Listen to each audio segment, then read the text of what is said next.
La parole est à notre collègue Nathalie Goulet du groupe UDI-UC.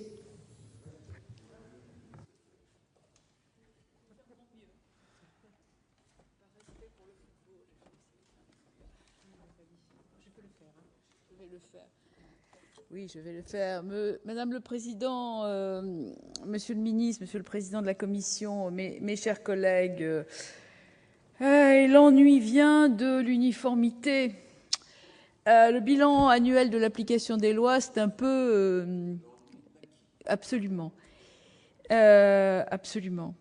Merci. Je disais donc que le bilan de l'application des lois, c'est un peu comme le patinage artistique sur France 2 le dimanche.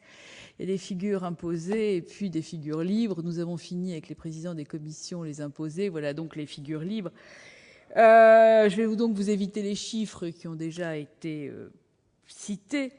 Et en dépit d'un riche rapport et dense, surtout dans la deuxième partie, rapport qui finalement est entaché des mêmes vices que ce qu'il dénonce, c'est-à-dire qui nous est parvenu le 26 juin. C'est un peu dommage qu'on ne l'ait pas eu un peu avant pour le préparer.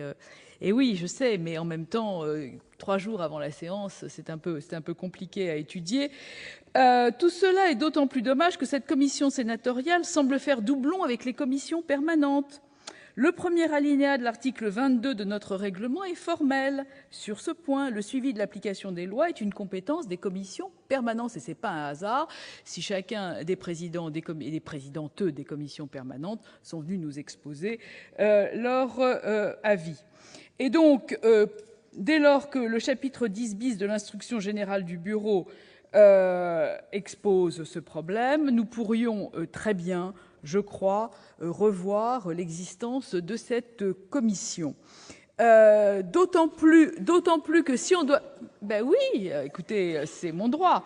D'autant plus que si nous parlons de commission et de délégation, dans le même moment, le président du Sénat s'est opposé à une demande commune de l'ensemble de la commission chargée des problèmes d'évasion fiscale et sur proposition de notre excellent rapporteur Éric Bocquet pour avoir une délégation permanente pour suivre les problèmes d'évasion et de fraude fiscale. Donc entre le suivi des lois, la fraude et l'évasion fiscale, je pense que notre règlement et le travail des commissions permanentes auraient pu suffire. Quoi qu'il en soit, le gouvernement nous sollicite régulièrement pour des ordonnances de simplification. J'ai le bonheur et le privilège de représenter un département présidé par le président Alain Lambert, qui nous parle tous les jours de l'avalanche de normes. Et donc, nous sommes dans une situation assez intéressante où, d'un côté, on veut supprimer des normes, mais où celles qui sont nécessaires ne sont pas en place. Et donc... évidemment, je pense que tout ça a 2 rapports. Le premier avec la qualité de la loi, et l'excellent président Sueur, qui vient de nous quitter pendant un moment, vient de présider un rapport sur l'écriture, enfin un colloque sur l'écriture de la loi.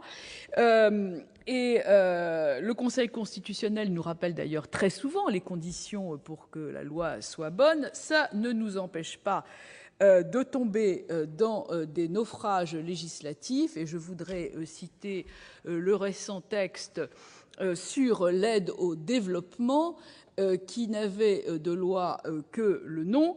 Et si notre commission des affaires étrangères ne s'en était pas mêlée, vous auriez eu un texte exclusivement bavard, absolument pas normatif et absolument sans intérêt, sauf à transformer notre Assemblée en relais de Mère Teresa, sans aucune espèce d'efficacité.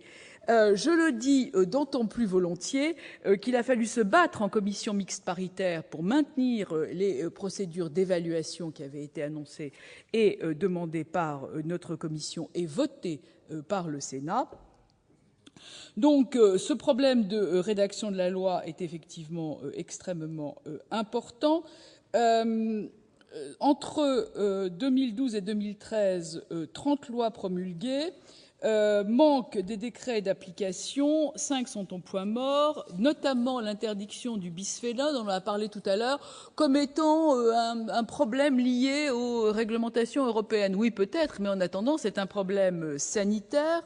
11% des mesures réglementaires de la loi de financement de sécurité sociale pour 2013 n'ont toujours pas vu le jour, alors que nous allons peut-être abordé le projet de loi de finances rectificative de sécurité sociale pour 2014.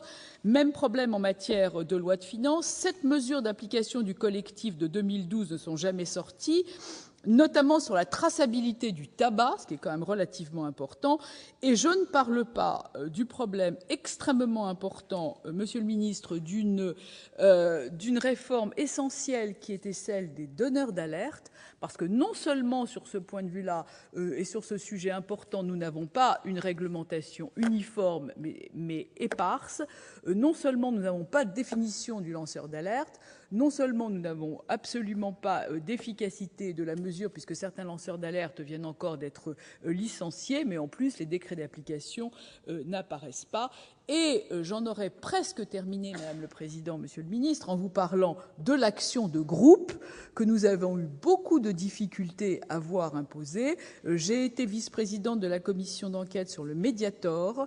La même chose sur un certain nombre de procédures. Cette action de groupe permettrait quand même de faciliter un certain nombre de procédures pour des gens qui n'ont pas les moyens de poursuivre un par un des groupes, notamment pharmaceutiques, dont vous savez très bien les difficultés que représente le coût de la justice. Donc chacun vient ici vous apporter son petit lot de lamentations par rapport à ses préoccupations, mais très franchement, cette action de groupe doit pouvoir enfin rentrer dans notre droit positif. Alors, j'en aurais pratiquement terminé en vous disant que, en ce qui concerne les conventions internationales, c'est à la marge. Mais les conventions internationales, vous avez siégé à l'Assemblée parlementaire du Conseil de l'Europe, vous savez très bien que la qualité de la France et sa reconnaissance dans les institutions internationales passe aussi par le fait qu'en dehors de donner des leçons et d'illuminer la planète, on peut aussi respecter les conventions internationales. Et si nous ne les ratifions pas, ça pose un certain nombre de problèmes. Donc ces problèmes sont maintenus. Certaines conventions sont dans les limbes entre l'Assemblée nationale et le Sénat, voire entre le Quai des Brumes, l'Assemblée nationale et le Sénat, pour plus de 11 ans.